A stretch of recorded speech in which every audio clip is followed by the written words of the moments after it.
Bonjour tout le monde, j'espère que vous allez bien. Alexandre Bellemare et Olivier Danjou en pleine forme pour animer une nouvelle émission.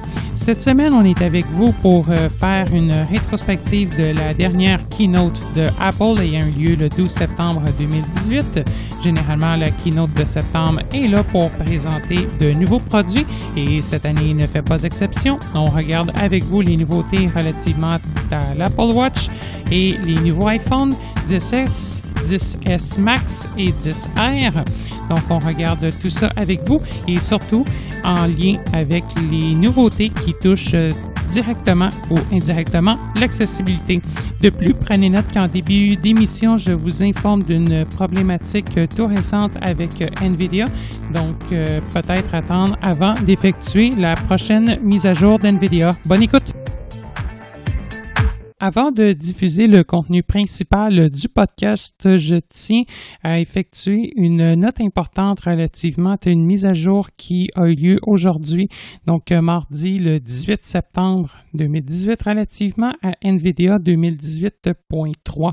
Effectivement, une nouvelle version d'NVIDIA a vu le jour publiquement aujourd'hui. Toutefois, cette version rencontre un problème majeur avec le module NVIDIA Remote, donc ou appelé Remote Access pour l'accès à distance. Ce module est principalement utilisé lorsqu'on effectue du support avec vous et malheureusement, pour le moment, la version 2018.3 d'NVIDIA empêche le bon fonctionnement de ce module. Ainsi, jusqu'à temps qu'une mise à jour du module complémentaire soit proposée, je vous invite à ne pas installer dès maintenant, si vous y êtes invité, la mise à jour NVIDIA 2018.3, sans quoi il sera impossible après d'utiliser le module NVIDIA Remote sans réinstaller une version antérieure.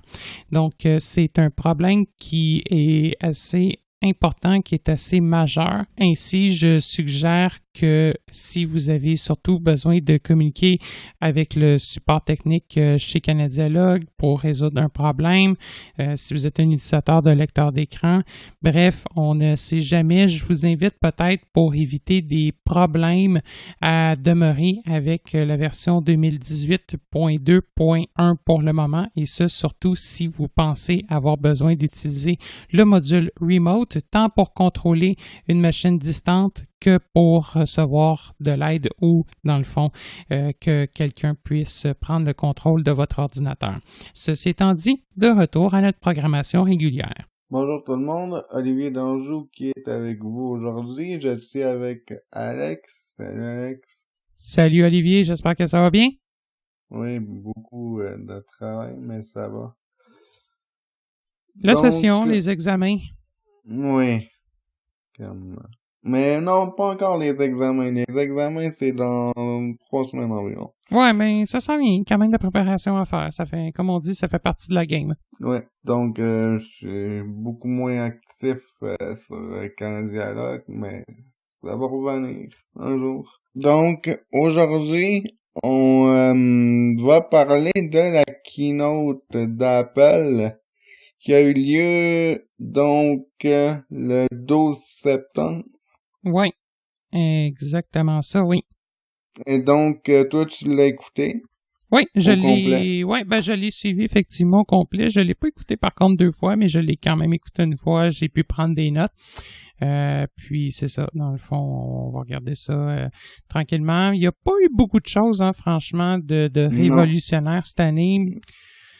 Personnellement, j'ai été assez déçu parce que on en parlera plus tard, là, peut-être à la fin, mais je m'attendais, oui à ça, mais je m'attendais qu'il y ait quand même des compromis de fait, là, mais on y reviendra.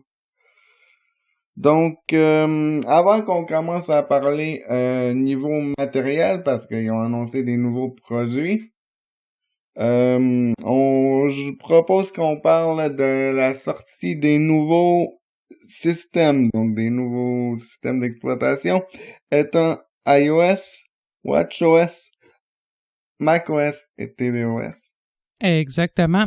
Peut-être juste avant, par contre, qu'on commence à parler vraiment du sujet principal, je pense que ça serait peut-être important aussi de dire où est-ce qu'on en est par rapport au podcast, qu'est-ce qui s'en vient potentiellement aussi pour le futur, etc. Je sais, Olivier, que tu as quand même beaucoup de cours cette session-ci, donc c'est certain que tu es un petit peu moins disponible, c'est normal. Oui. C'est possible qu'on mette un petit peu moins de publications au niveau des podcasts et qu'on débute peut-être prochainement la rédaction d'articles. Et là, je me demandais peut-être s'il y aurait pas un intérêt au niveau des articles à ce que ceux-ci soient aussi diffusés par le canal audio. Donc, c'est-à-dire par le canal des podcasts.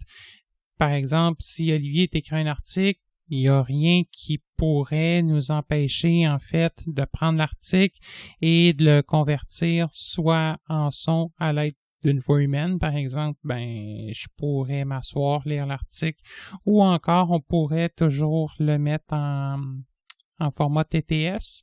C'est certain qu'on pourrait le mettre à un débit assez lent pour que vous puissiez l'écouter. Donc, je me demandais peut-être s'il n'y aurait pas un intérêt à ça. Ça vaut des articles. As-tu peut-être déjà une idée sur quoi tu penses débuter si on le fait? Peut-être sur FS Activate ou peut-être sur Burnout Touch. Ouais. Retour d'expérience. Ouais, ça pourrait être quelque chose comme ça, exactement. Bref, ça risque d'être quand même assez varié. Donc, laissez-nous toujours savoir si c'est quoi qui peut vous intéresser.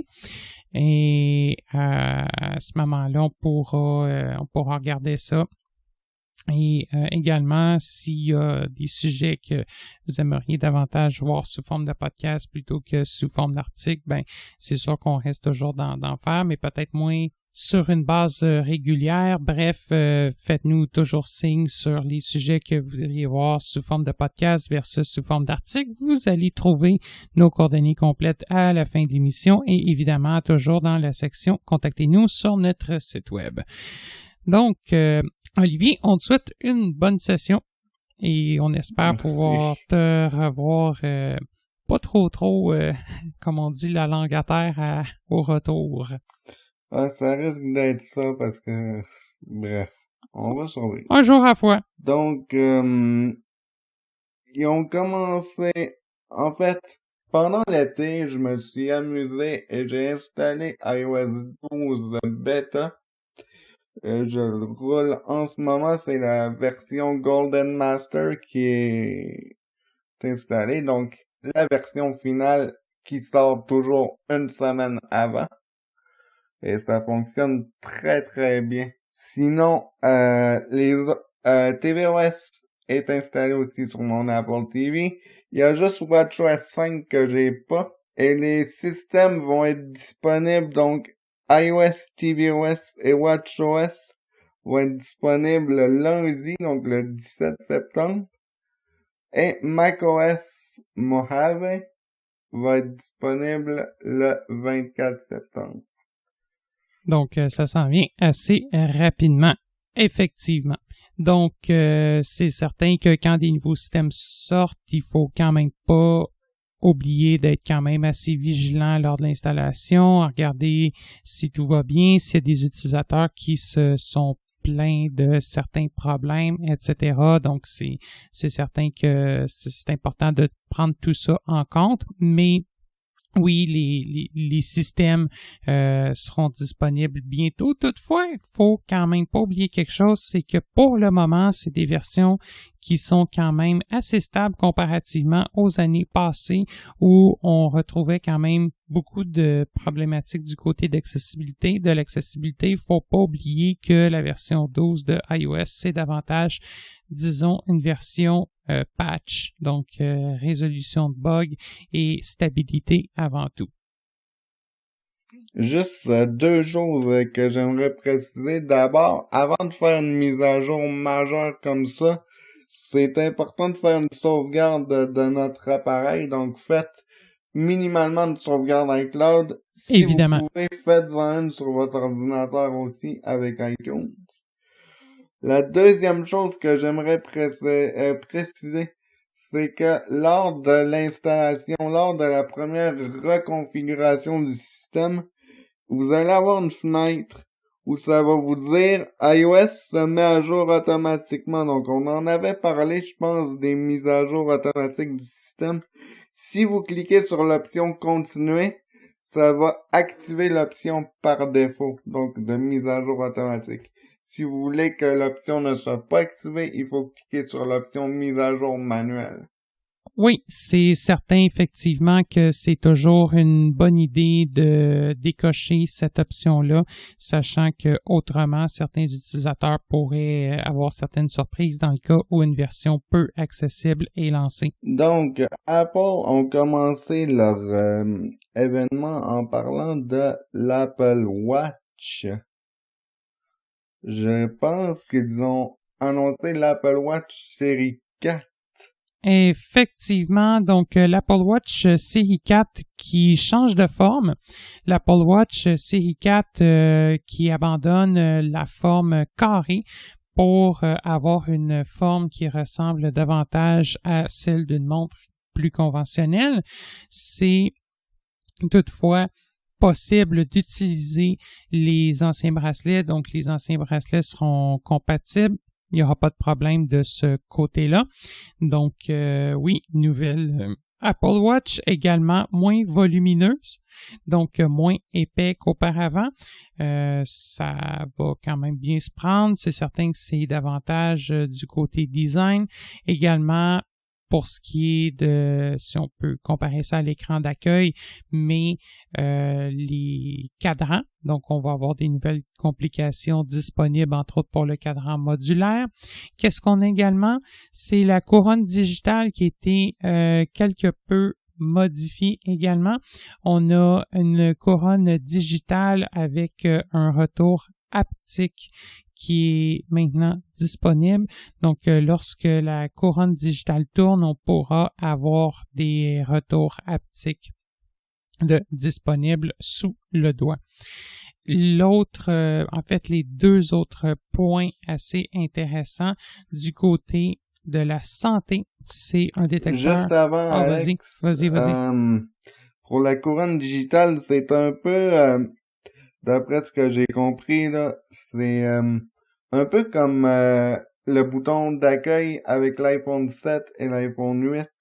Ouais, j'ai l'impression effectivement que c'est quelque chose d'un peu similaire à ça, effectivement. Je peux me tromper, mais ben, en fait, on va les voir lorsqu'elles vont sortir et qu'elles seront rendues disponibles. D'ailleurs, parlant de date, les précommandes pour la majorité des appareils commencent dès ce vendredi. Elles sont commencées. Ouais, c'est ça. Dans le fond, c'est commencé parce que c'est ça. Donc, le vendredi 14 septembre. Donc, et d'ailleurs, quand l'émission sera mise en ligne, iOS 12 va être déjà sorti. Le temps qu'on prépare l'émission, qu'on la mette en ligne, on est déjà samedi soir, donc ça va vite. Oui, donc effectivement, on va le voir au niveau de ce qui est de la couronne. Du feedback haptique au niveau de la couronne digitale, en fait, quand la montre sera disponible en magasin. Et je pense qu'elle sera, c'est à compter de quelle date exactement? D'après moi, ça doit être à partir du 21. Ouais, je pense que c'est le 21, effectivement. Dans le fond, le seul retardataire, et on va en parler plus tard, c'est le iPhone XR. Ouais. Donc, ouais, j'en étais au niveau de la santé. Beaucoup de petits trucs intéressants. Bon, le premier, c'est que le gyroscope avec le capteur de mouvement va pouvoir en capter beaucoup plus que ce qu'il pouvait en faire avant. Donc, intéressant pour les sportifs. Davantage aussi toujours résistant à l'eau. L'autre chose également, c'est la possibilité maintenant de l'utiliser comme détecteur de chute. Donc, pour les personnes âgées ou pour les personnes qui ont des troubles d'équilibre, etc., l'Apple Watch série 4 va maintenant être en mesure de détecter les chutes. Et si la personne est immobile après 1 minute, que la chute a été détectée, les services d'urgence pourront être automatiquement contactés. Donc, c'est quelque chose de particulièrement intéressant qui va venir remplacer beaucoup de détecteurs de chute du commerce. Je pense entre autres à Philips Lifeline et des choses comme ça. Donc, c'est certain aussi là, que l'utilisateur, lorsqu'une chute va être détectée, va avoir un écran qui va l'inviter soit à appeler les services de secours ou à annuler. Donc, peut-être un cadeau de fête intéressant à faire aux personnes susceptibles de faire des chutes. L'autre fonctionnalité disponible également, c'est l'électrocardiogramme. Donc, oui, j'allais en parler. Ouais, Donc, vas-y. je pense que c'est disponible juste aux États-Unis, par contre, à l'heure actuelle. J'ai l'impression, moi aussi. Donc, d'après ce que j'en ai compris, c'est quand on met notre doigt sur la couronne digitale, il peut nous faire un électro. Quelque chose comme ça, c'était assez visuel pendant la keynote, mais je sais que c'était certifié aux États-Unis par des médecins, donc par des associations médicales, et que ça va être possible de sortir les rapports en PDF. Bon, des fois, Apple nous réserve des surprises. Des fois, le Canada fait partie des États-Unis. Des fois, il n'en fait pas partie. C'est vrai pareil, hein. Une autre chose à propos du rythme cardiaque, tandis qu'on en parle, je sais pas si t'avais fini. Ouais, je pense que ça fait pas mal le tour pour l'électrocardiogramme. Peut-être juste en fait de rajouter que ce sera possible d'acheminer les rapports directement à un médecin compétent ou encore de le partager avec des personnes de confiance. OK.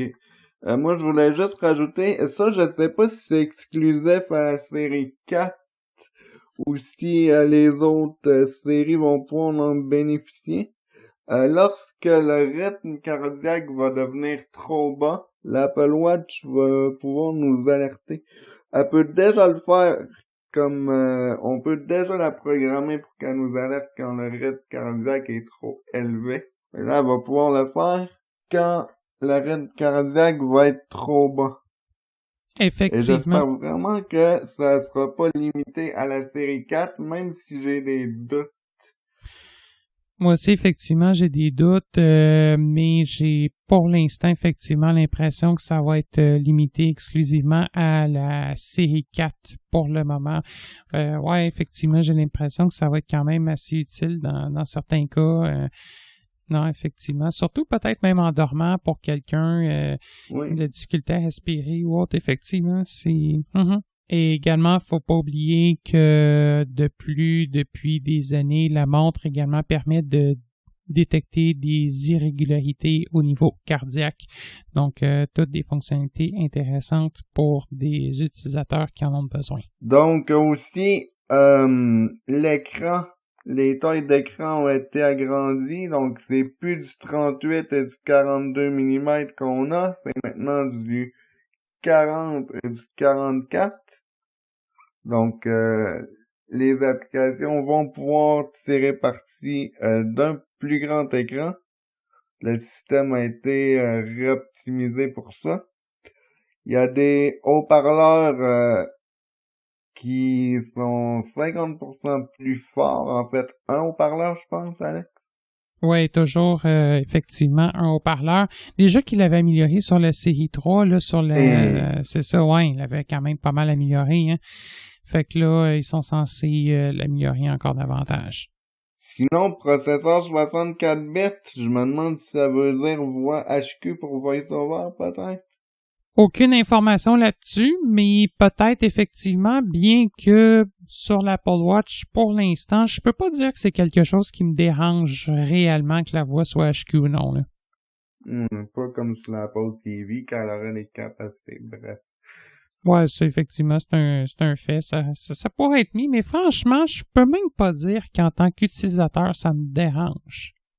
Quoique, sur l'Apple TV, tiens, on peut avoir les voix de Siri maintenant avec tvOS 12 dans VoiceOver.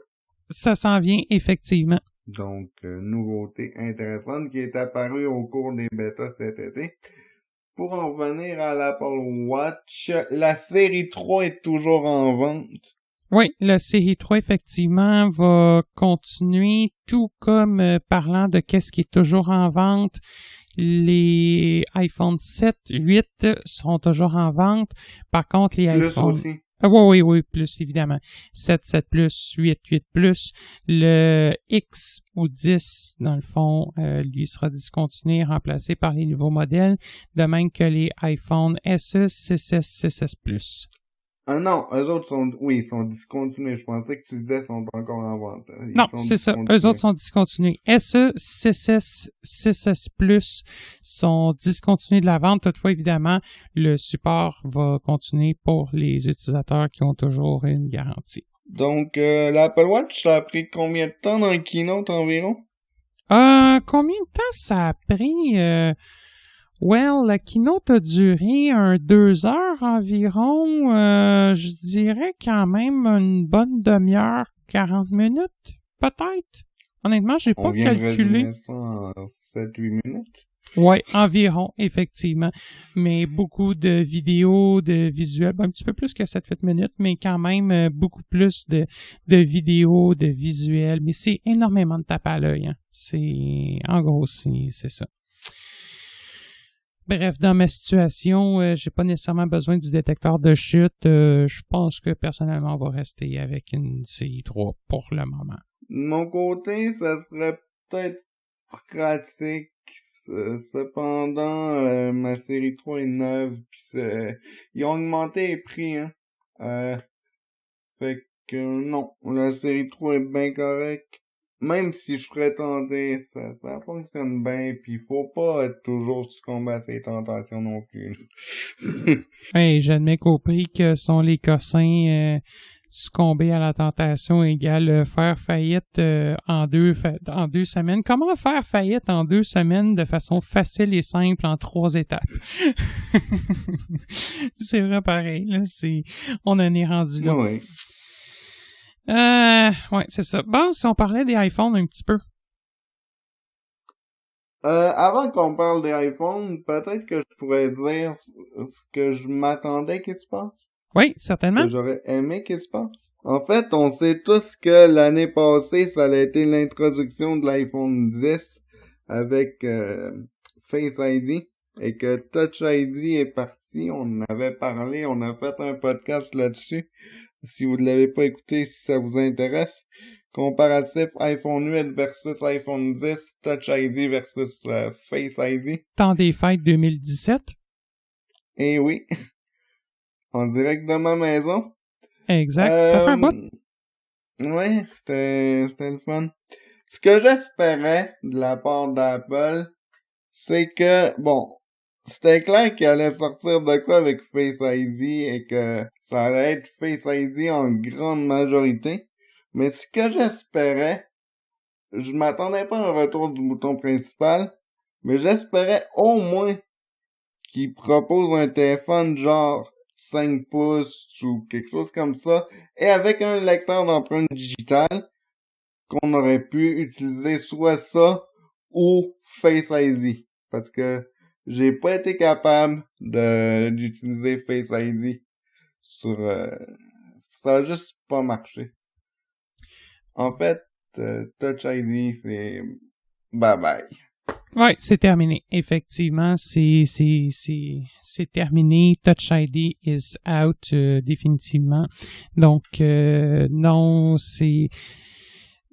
Le problème de ça, c'est que si on regarde déjà, il y a 98% d'utilisateurs qui ont été pleinement satisfaits des iPhone X. Il y a certains utilisateurs qui ont effectivement rencontré des problèmes avec Face ID, mais du côté de l'accessibilité, il y a personne vraiment que moi j'ai remarqué qui s'en est plaint utilisateur du téléphone. Donc, c'est certain que pour Apple, c'est un signe que, honnêtement, je connais à peu près non plus personne au niveau de l'accessibilité qui a procédé à la migration vers un iPhone X. Il y a beaucoup de personnes qui ont chialé au début au niveau de l'accessibilité, mais ces personnes-là, ces utilisateurs-là, n'ont pas nécessairement rencontré directement en personne, si je peux me dire ça ainsi, le iPhone X. En tout cas, pas nécessairement dans mon entourage direct. Moi, je l'ai eu, l'iPhone X, je suis allé chercher en démo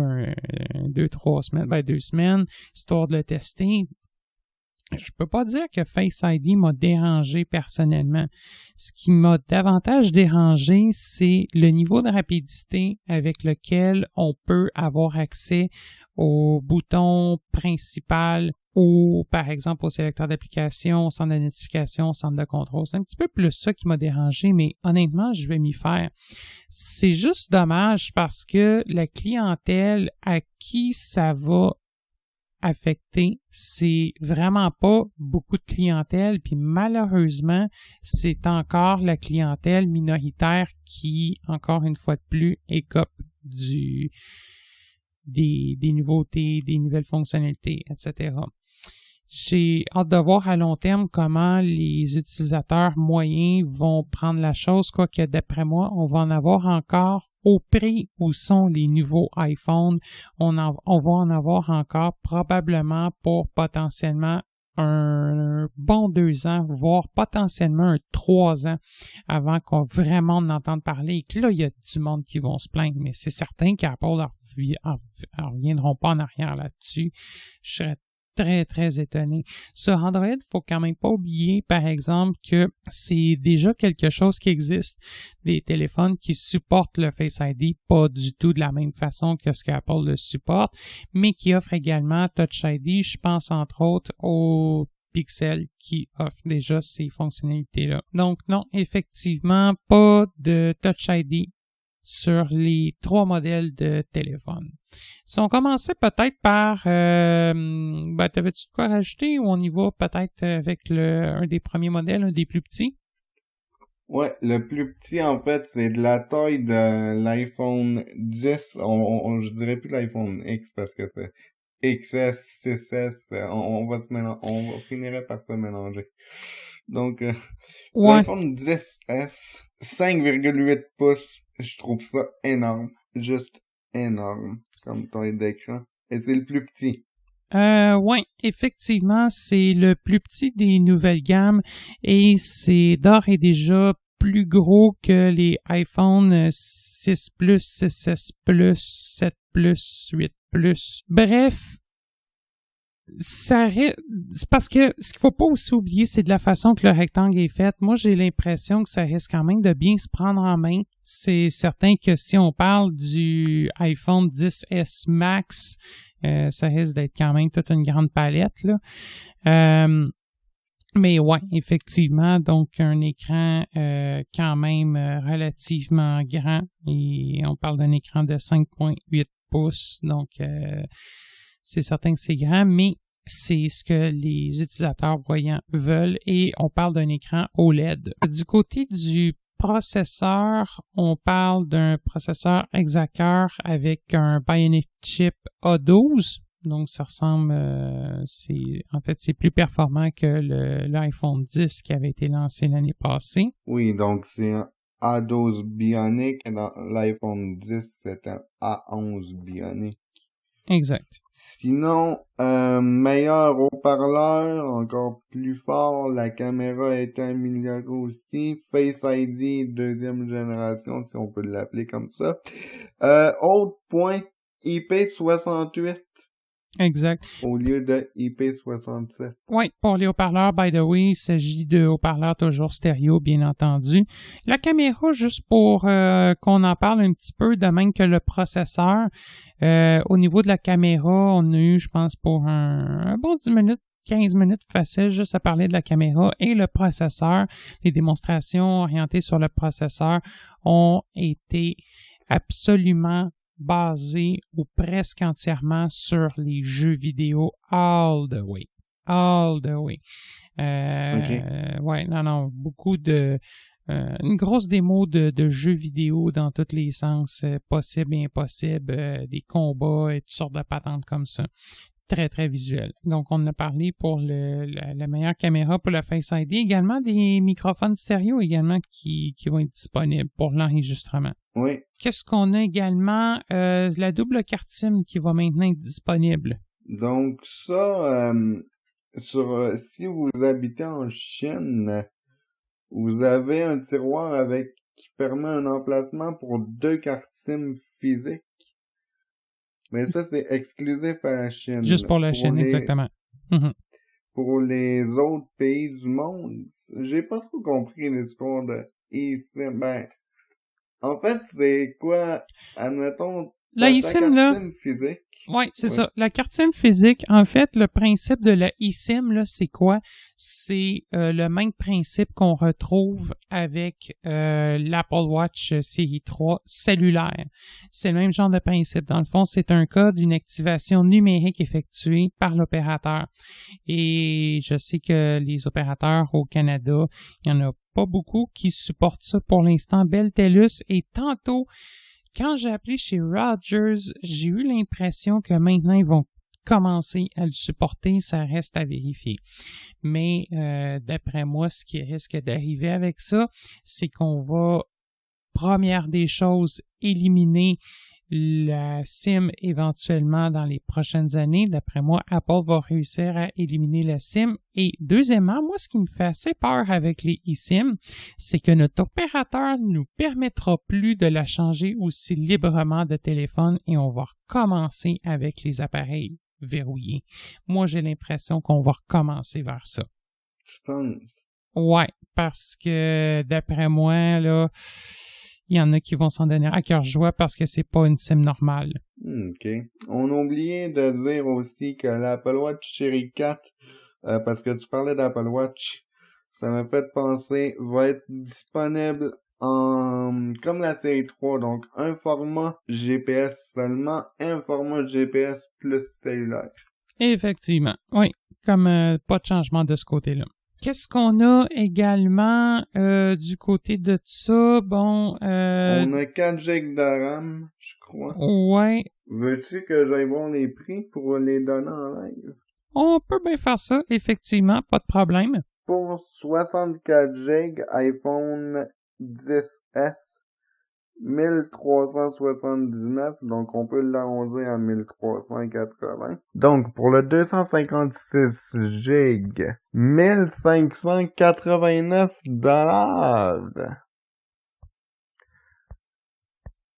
Oh, Alex? Oui.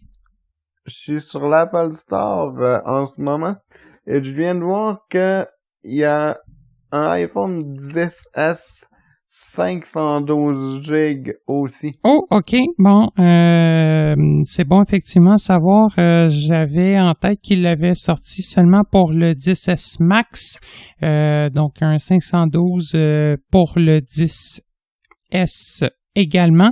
Ce ne sera toutefois pas le cas pour le 10R qu'on va parler tout de suite après.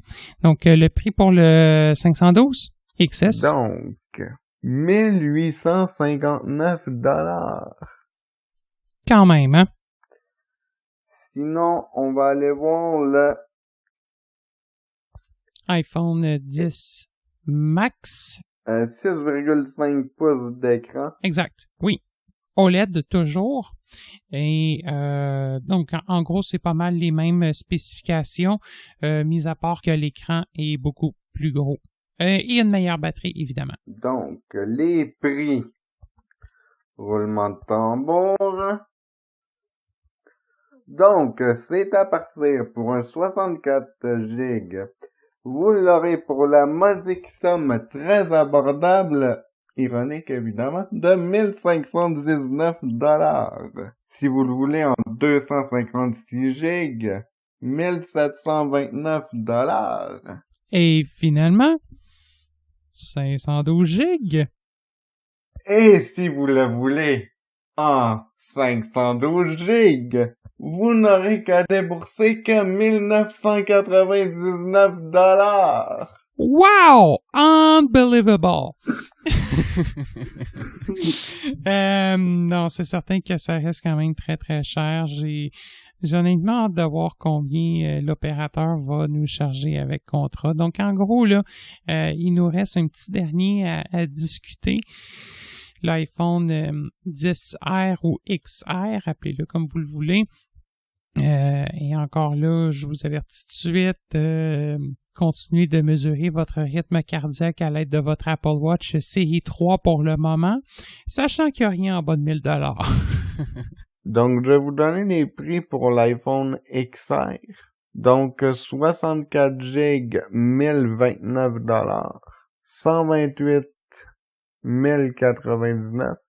Donc, 128 GB, 1099. Et 256 Gigaoctets. 1239. Oui, gigaoctets. 1239$. Le iPhone XR, donc c'est le iPhone qui va être le moins dispendieux. Et oui, mais ouais, pas le c'est plus ça. petit. Non, 6.1 pouces d'écran, donc c'est entre les deux.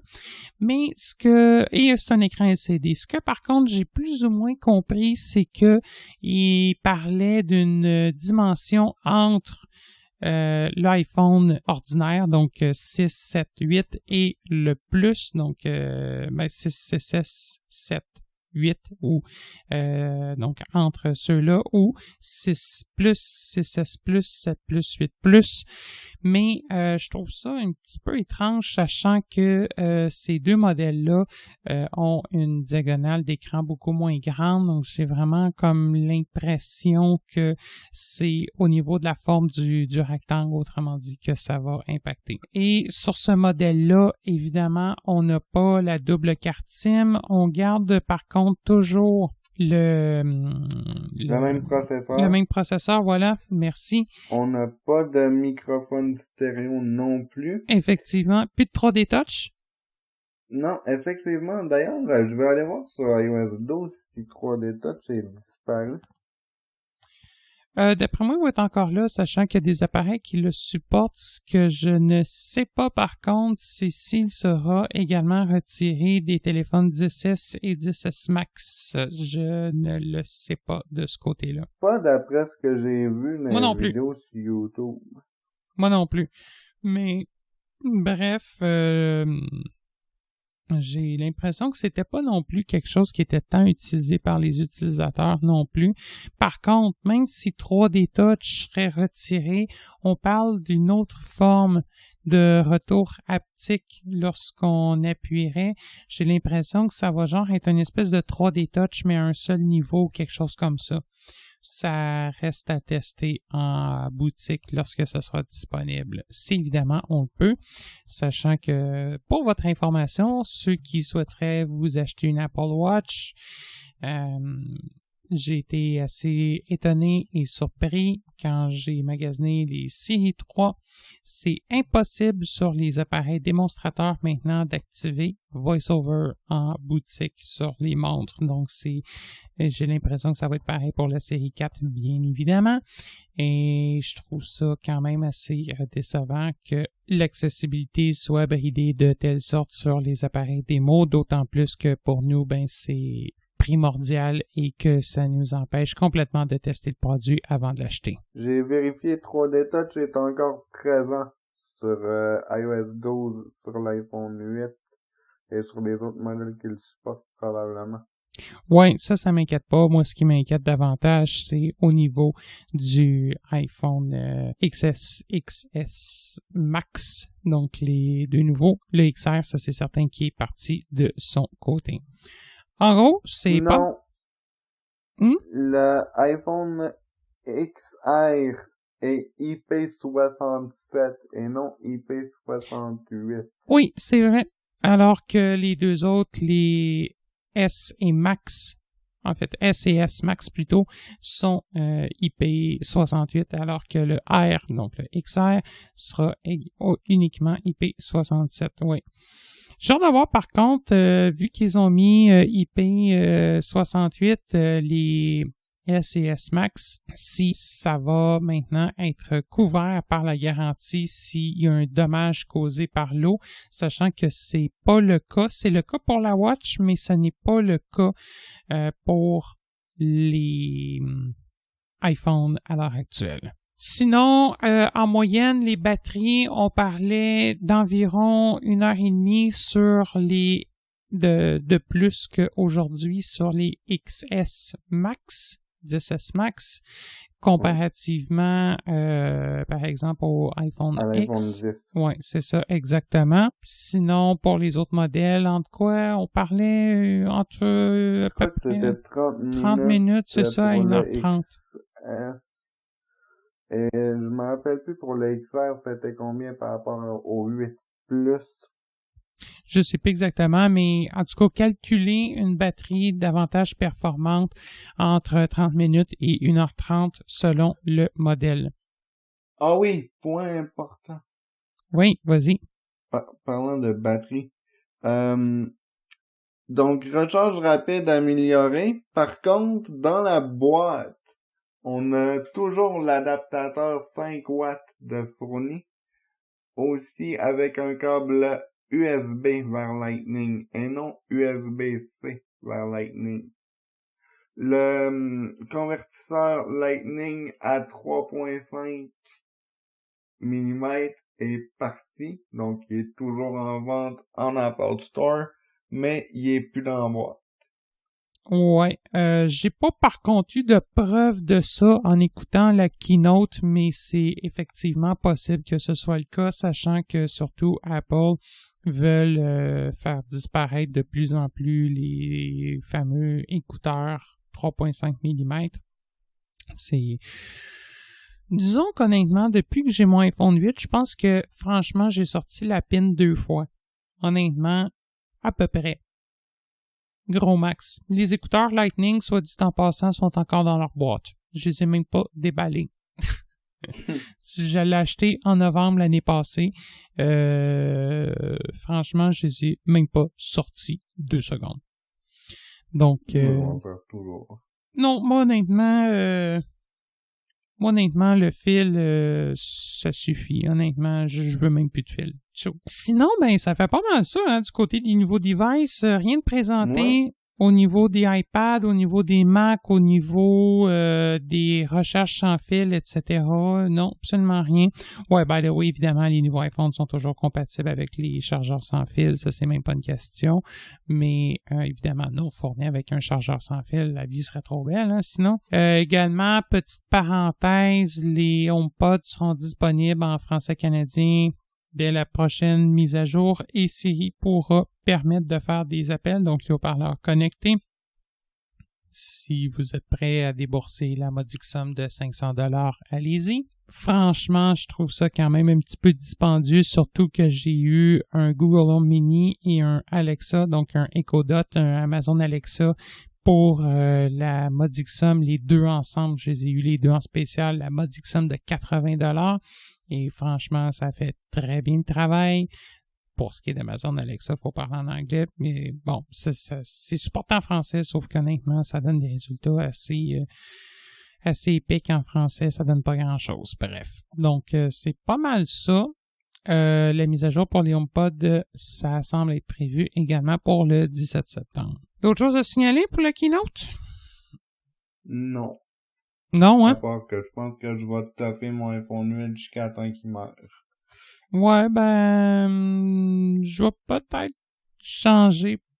Probablement pas cette année, à moins que j'aie une offre intéressante, mais franchement, je pense que pour le moment également, je vais rester avec ça.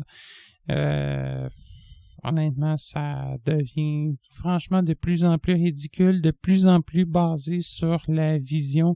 Honnêtement, c'était un show de lumière, je pense, basé sur les flashs de caméra et les écrans et les rendus exceptionnels des jeux vidéo grâce aux nouveaux processeurs qui, honnêtement, franchement, on n'aura à peu près jamais de ça à bénéficier de notre côté, sachant que c'est des jeux vidéo extrêmement basés sur des effets graphiques et visuels. Je pense que ça fait le tour. On va probablement présenter une prochaine édition du podcast en lien avec iOS 12. Probablement pas la semaine prochaine, peut-être dans 2 semaines ou dans 3 semaines, tout dépendant où on en sera.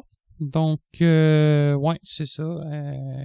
quand on sera en mesure de l'enregistrer également, vous indiquez les derniers bugs de iOS 12, etc. S'il reste des coquilles, puis c'est probablement possible qu'il y en ait, sachant que il y en a toujours lorsqu'un nouveau système d'exploitation est lancé. Good! Donc, n'hésitez pas à nous dire ce que vous pensez de tout ça. Trouvez-vous ça trop grand? Comment vous voyez ça? Face ID, plus Touch ID? Comment vous voyez l'avenir de l'iPhone? Comment vous voyez? Est-ce que vous voyez repasser sur Android? Ou si vous... Ça m'intéresse. Qu'est-ce que vous pensez de tout ça? Ben, il n'y a pas quand même beaucoup d'utilisateurs qui étaient sur Android au départ. Moi, en tout cas, c'est certain qu'au niveau professionnel, Android, c'est hors de question. C'est au point que je peux même pas gérer correctement un flux de courriel quotidien. Il y a beaucoup de problèmes. L'accessibilité cause beaucoup de problèmes, ne serait-ce que j'utilise des applications pour la gestion d'appels en VoIP. J'ai même pas la possibilité de couper la sonnerie pour être capable d'entendre la synthèse. J'ai besoin d'écouter des médias, le volume, et ça juste de la synthèse versus du son, ça ajuste jamais automatiquement. Il y a toutes sortes de glitches, honnêtement. Bon, on partira pas un débat là-dessus, mais franchement, Android, franchement, c'est aussi de pire en pire, surtout qu'il était déjà en retard, puis qu'il recule. Apple, au moins pour l'instant, ça semble stable. Pas d'évolution, c'est la première année, soit dit en passant qu'il n'y en a pas. J'ai hâte de voir dans les années prochaines qu'est-ce qui va se passer du côté de l'accessibilité. Ben, il y a eu quelques petites évolutions, mais franchement, toutes des petites choses assez mineures, merci. Là. Oui, donc au plaisir, Alex. Oui, ça fait toujours plaisir de faire des podcasts ensemble. Donc, probablement dans quelques temps, dans une semaine, dans 2-3 semaines, on verra quand est-ce qu'on enregistrera la prochaine émission ensemble. Et faites-nous signe si vous avez des questions, des commentaires. On est toujours disponible pour en discuter. Avant de terminer cette présente émission, je tiens sincèrement à vous remercier toutes et tous pour votre loyauté envers cette série de podcasts sur les technologies adaptées. Je tiens également à remercier notre fidèle collaborateur. À titre de rappel, je tiens à vous informer que Canadialogue n'offrira en aucun temps du support technique gratuit en lien avec des produits dont il est question dans ces émissions et qui ne sont pas directement commercialisés par la société Canadialogue. Veuillez noter que nos podcasts sont accessibles via notre site web, YouTube, iTunes, ainsi que sur les appareils Victor. Pour ces derniers, il vous suffira de consulter la liste de suggestions de podcasts de Humanware nommée Français Canada. Si vous avez des questions, suggestions ou commentaires en lien avec cette série de podcasts, je vous invite à nous contacter par courriel à l'adresse podcast@canadialogue.com, soit podcast@canadialogue.com. Vous pouvez également nous joindre par téléphone au numéro sans frais 1-888-730-0003, 1-888-730-0003, le poste 555, poste 555. Je vous invite également à visiter notre site web qui regorge d'une foule d'informations utiles au www.canadialogue.com. Nous sommes également présents sur les différents médias sociaux tels que Facebook, Twitter et YouTube. Je vous remercie de votre écoute.